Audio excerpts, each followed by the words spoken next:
It's a very kid Android here.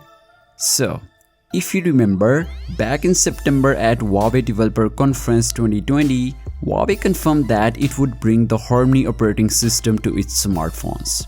And it seems Huawei is standing by its words because they already rolled out the beta version of HarmonyOs to some devices, and now at the launch event of the newly announced Huawei Mate X2, the company confirmed that the HarmonyOs for Huawei smartphones will be officially launched in April this year.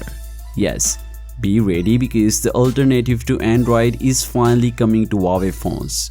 However, a new report today shows that the first smartphone with a pre-installed Harmony operating system should be the flagship Huawei P50 series, which is expected to be announced in March. So I think Huawei will show the stable version of HarmonyOs in Huawei P50 in March, and it will start rolling it to other devices officially in April because they confirmed that the Harmony operating system will be rolled out to all Huawei devices in the first quarter of 2021, which basically ends in March. So finally, it seems the wait is over. Anyhow, the global version of the Huawei P50 series is still expected to be equipped with EMUI 11.1, while the Chinese version will receive the Harmony operating system. The smartphone will not have Google services. Instead, users will be offered by the Huawei mobile services and the app gallery store.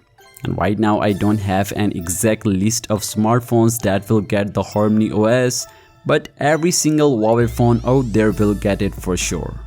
But for the time being, China is the first market that will have it, and then gradually Huawei will roll it to international market. And guys, honestly, it will be really hard for Huawei to try and convince users to ditch Android for a brand new operating system because we've seen many companies in the past try to go up against iOS and Android only to fail. Although Huawei has managed to build up a pretty huge following over the years. Huawei is working hard to improve the app gallery market as well because in 2020 it had up to 500 million monthly active users worldwide and is expanding further. So maybe they could be successful on that front. So let's wait and watch what will happen. So yeah, what do you think about it? Let me know your thoughts about it in the comments down below, and if you somehow like this video, a sub to the channel will definitely make my day. So as always, I'll catch you guys in the next one. Peace out.